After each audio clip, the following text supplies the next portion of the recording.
The Sunday Baroque podcast is made possible by WSHU and the Friends of Sunday Baroque. You can find out more about the Friends of Sunday Baroque and find out how to become one yourself by visiting our website, sundaybaroque.org, under the Contact tab.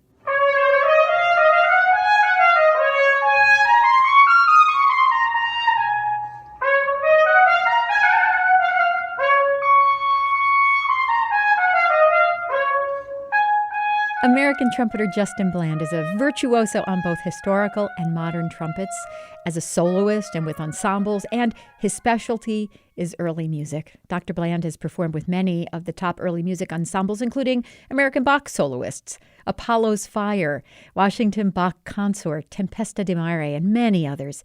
He's also played in South America with Ensemble Baroque de Bogotá. Justin Bland is speaking with me today via Zoom about his career as a musician and about the trumpet. Welcome. Hi. So first things first, though, how are you doing during COVID lockdown? I've been managing. I've been finding more time to work on some projects that I otherwise wouldn't have so much time to do. So that's been one positive thing. And I've also been really working at, in my practicing to really try to improve during this time where I don't have a lot of concert music, at least immediately, that I need to focus on. So that's been one of the positive things about that. Good. Well, can you tell me what those projects are that you wouldn't have had time to do? So I've been working a lot on some critical editions of some pieces. And a lot of these things I had started when I graduated with my doctorate, and I didn't have so much work then. Mm-hmm. I kind of got it because part of my doctoral project was actually doing a critical edition. So I started doing more of those. Mm-hmm. Now I actually have time to kind of finish them and also start some new ones. So I've been using a lot of my time to do that because it's kind of intensive work at the computer. Mm-hmm. And so if I have a busy day, I don't have so much time to really concentrate and go through those manuscripts and such. So I've been using a lot of my time for that. Interesting. So you play modern and historical trumpets, and I think it would be helpful if you would please explain the difference between the modern trumpet that probably most people are familiar with from going to an orchestra concert or maybe even playing themselves as a young person, and then also contrast that with the various incarnations of the trumpet going back in history. Can you give us a little thumbnail sketch of that? Yeah. So, when we start with the earliest trumpets, they're essentially, if we're talking about a regular trumpet, it's kind of going to be just a straight tube. Mm-hmm. So it's quite cumbersome to carry if you're going to have a tube of any significant length to give you a lot of pitches. Eventually, we have the technology to actually bend metal without it cringling. So then we're able to kind of wrap the trumpet into a more manageable shape to hold. It's still an instrument that doesn't have any valves or anything. And with that, we're not able to play as many notes because we're essentially only able to play notes on the harmonic series. Mm-hmm. Then various experiments came in order to increase the number of notes. So one of the notable ones is the application of keys to the trumpet. Mm-hmm. This one's particularly notable, even though we don't have so much repertoire. It didn't really catch on in most places. There's some places like Italy where you might have some bands and such, but for the most part, the instrument didn't catch on. But it's pretty popular because it was the instrument for which Haydn's famous trumpet concerto was written, and that's a very popular standard piece for us. It's used on a lot of orchestral auditions, and any trumpet player is going to know that piece. And so we have that, and there are lots of different types of experiments. We have instruments that have slides and such in order to give us a few more notes. Instruments that are short enough in form where we can actually hand stop like horn players could. Not as effectively as them, but it gave us a possibility for more notes. And then later on, we apply the valve technology to the trumpet. So our modern trumpets actually use this valve technology where we depress a valve and we allow there to be more tubing for the air to pass through.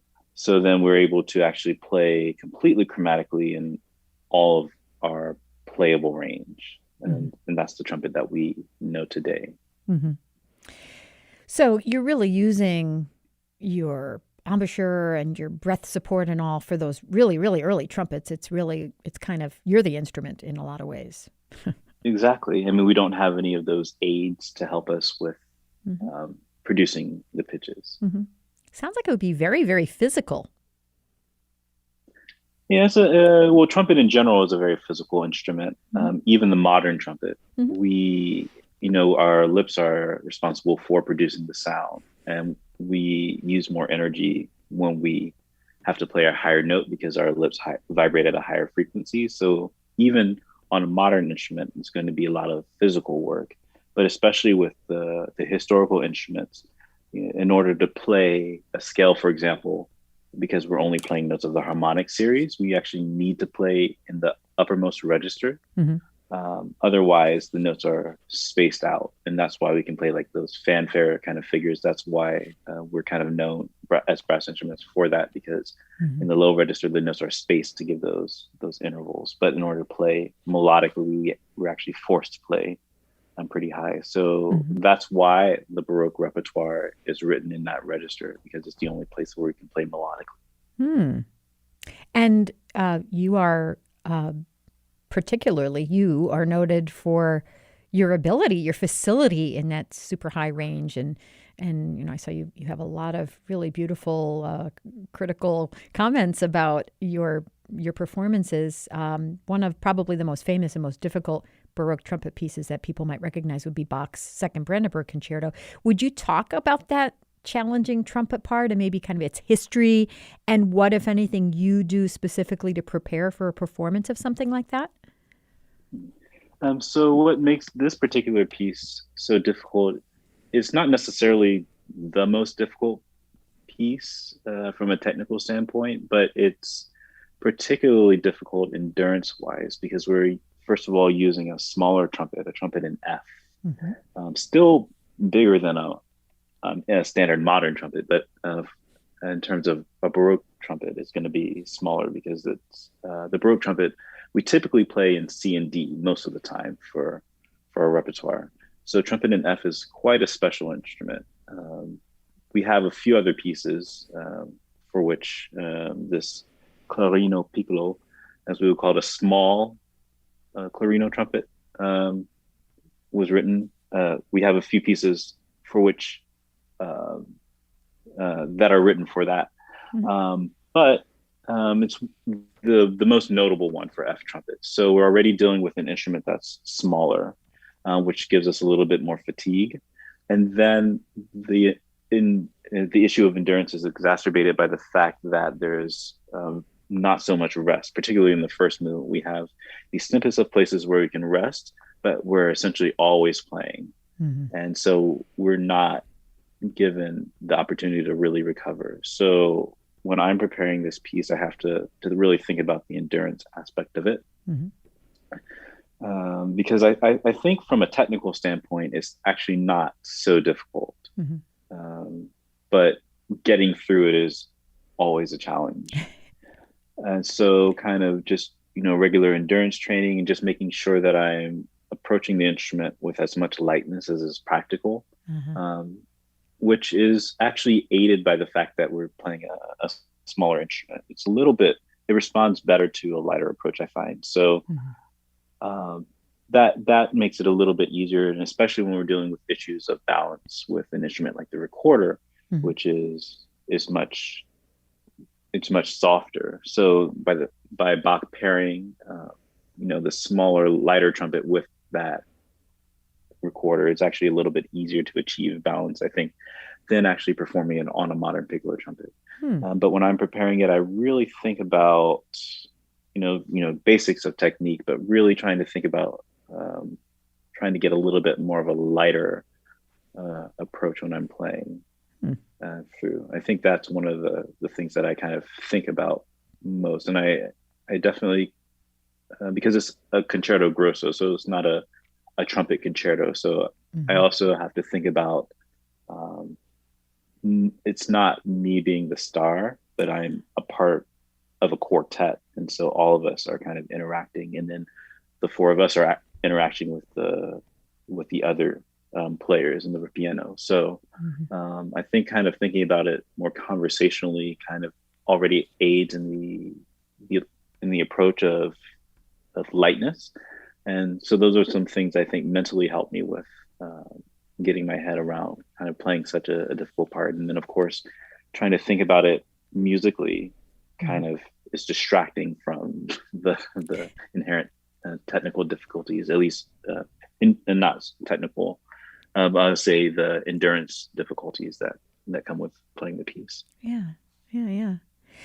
It reminds me of like, pacing yourself for a marathon, if you will, rather than, sort of giving it all up like a sprint. Exactly. I mean, because you have to make it all the way to the end of Right. the third movement. Fortunately, we have a movement where we can rest, but it's you know then we kind of start that movement, the last movement too. So it's just kind of making sure that we are mindful of the fact that we have to make it all the way through the end of the piece. Hmm. And speaking of the recorder, I understand that you play recorder as well as being a trumpeter. So no wonder you're conscious of that and trying to be sensitive to the volume of the recorder when you're playing a piece like that. I also understand that you're an accomplished singer, that you're a countertenor. So, um, really a professional on the level of someone who sings with Apollo's Fire and Opera Cleveland and such. So, and harpsichord tuner. So you're quite a man of many talents. Yeah, I did some harpsichord tuning when I was a grad student. I actually got kind of thrown into it um, as part of my graduate assistant assignment, so I have some Oh, experience with that. okay, okay. So how did you first start in music? Are you from a musical family? I'm not from a musical family, but I started I mean, for trumpet, a relatively young age. I started trumpet in fifth grade. Hmm. I guess that's kind of it's kind of a normal time, but a lot of other instruments like like keyboard or a violin, you might start even earlier than that. But Hmm. for trumpet, it's not so typical to start like kind of that age. So I started on trumpet. Hmm. I didn't practice so much when I was younger, but eventually I really liked it and I started practicing more. By the time I was in high school, I knew I kind of wanted to major in that for my Okay. undergraduate. So that's kind of um, where it all started. And then I studied and eventually got my doctorate. So how did you get over that don't like to practice thing? Because that's a pretty big deal. I think it was, I was in the band program Mhm. and I actually had a lot of encouragement. Um, and I think that my band director, well, I guess band directors both in elementary school and middle school saw potential. Mhm. So then that kind of made me want to practice and get better. Mhm. Mhm. So how does a boy in fifth grade choose to play the trumpet instead of, I don't know, Actually, drums or tuba or whatever? it was actually my mom's choice to pick up trumpet. She thought it would be good for me. Huh. So that's, Oh, goodness. yeah, So and in it what was way? I mean, apparently a really good choice. mom knows best, of course, and clearly she was right. But do you know why she picked the trumpet? Maybe we should Oh have yeah, her she on this told me interview. that she had talked to the band director, and the band director's claim was that if I could play trumpet, then I should be able to play other other instruments. Apparently, that was Ah, also true.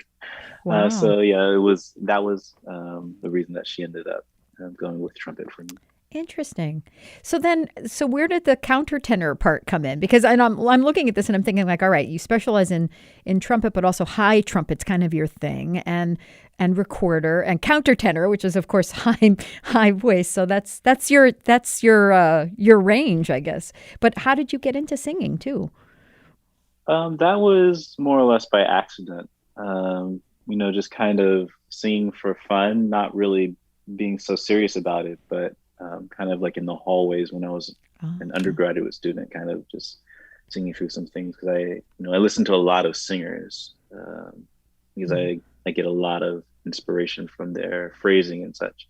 And so sometimes just kind of singing something, and I was told by some of the students that I should just go to the voice teacher and see because thought I had a nice voice, and Mm-hmm. so Mm-hmm. that's kind of how it happened. Yeah. And I guess too, as a brass player, as a trumpet player, you have to have a really good sense of pitch because you're using your embouchure, because you're using your breath control and whatnot. So that kind of makes sense to be able to sing well. Um, what first got you interested in historical trumpets, though? Because that's kind of a big leap from playing the modern trumpet to then some veering off into historical trumpets. Really different instrument. Yeah, so it was actually an admiration and love for Baroque music that kind of got me started.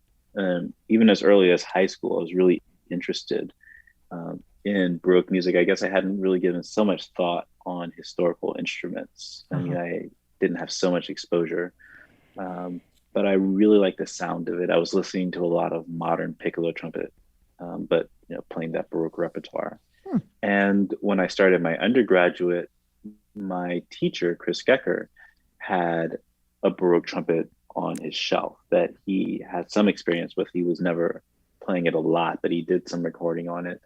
But it was just sitting there, and because of my interest, I said, "Can I just play that?" Hmm. And that is kind of how I started on that. Oh, wow. Wow. So people who play Baroque violins and cellos and violas, they often use antique instruments from centuries ago. But what about brass instruments? Do people play instruments from centuries ago, or are those all modern made reproductions? There are some um, surviving brass instruments, and I hear that horn players more often will than us will play historical instruments. Hmm.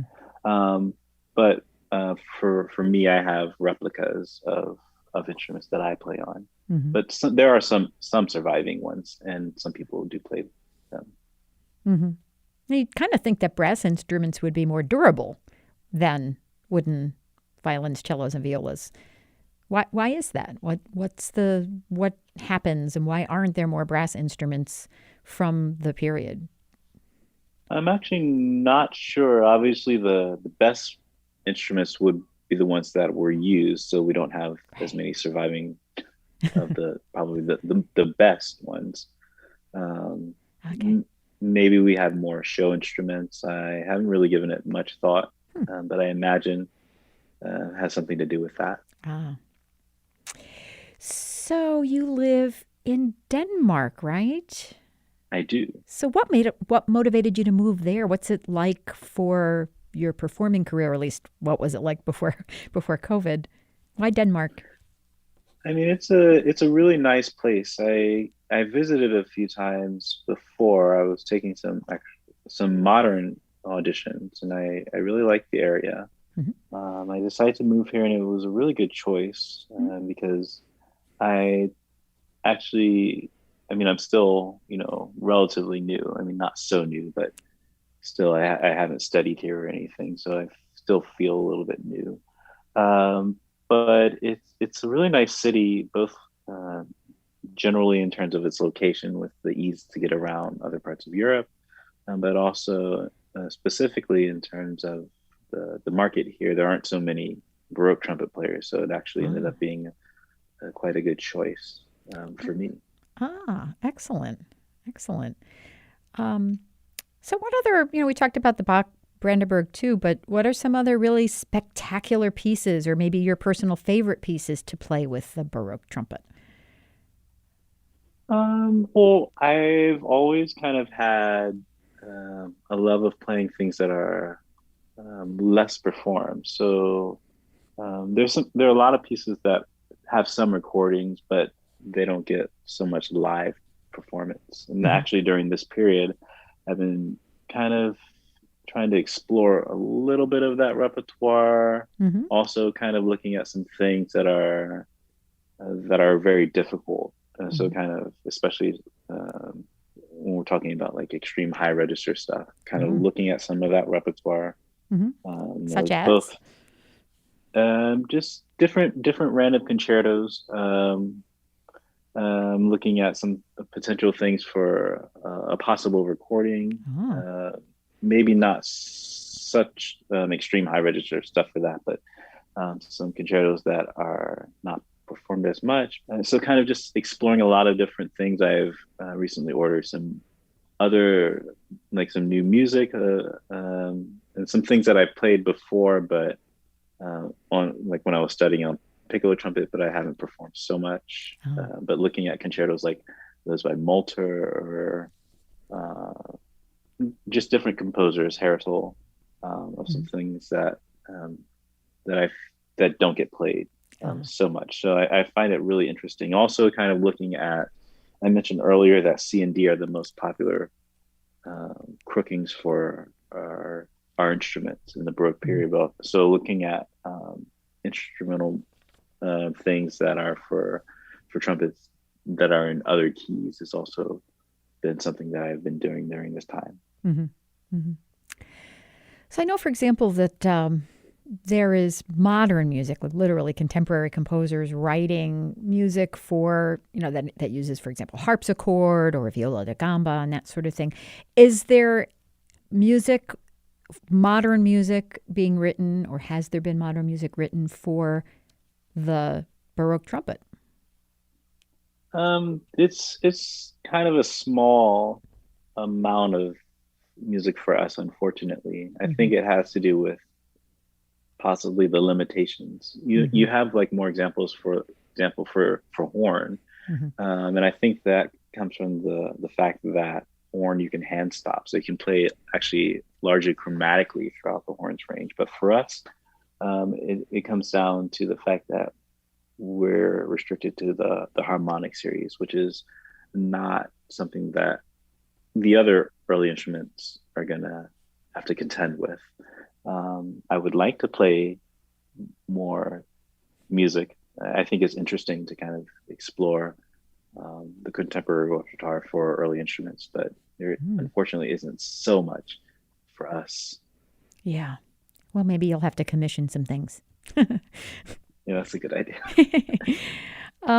So you mentioned earlier that you developed a love of Baroque music when you were still in high school. Do you have a favorite composer or composers? I I get asked this, but I don't really. I kind of Yeah.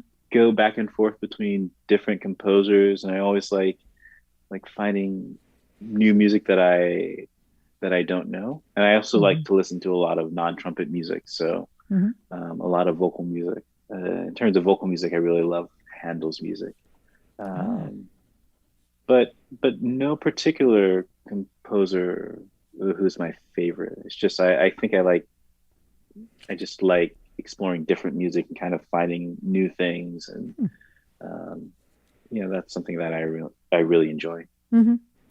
And do you teach at all? I do. I actually don't have any Baroque students now. I'm doing. Oh, I have a lot of modern students though, okay. and I have a lot of beginners that I work with actually. Ah, and I'm assuming that those are all virtual lessons. Yes. Yeah, yeah, yeah. So, especially given what this past year has been like for musicians, what kind of advice would you have for a young person interested in pursuing a career as a professional musician? I mean, I think that this pandemic has taught us to try to be versatile and to be able to do a number of different things. So I think that especially if you're in education, kind of making sure that you kind of have some other aspects that you can focus on as well. Like for me, I'm Mhm. doing like additions, of course, teaching. That's one that a lot of people do, but actually Mhm. some people don't teach. So like kind of having those other other things within music to be able to do other than performing Mhm. is quite useful and important because you never know where you're going to need that. Yeah, boy, truer words were never spoken. Well, I have been speaking via Zoom with Dr. Justin Bland, a virtuoso performer on the modern and historical trumpets. Thank you very, very much for your time. I appreciate being asked.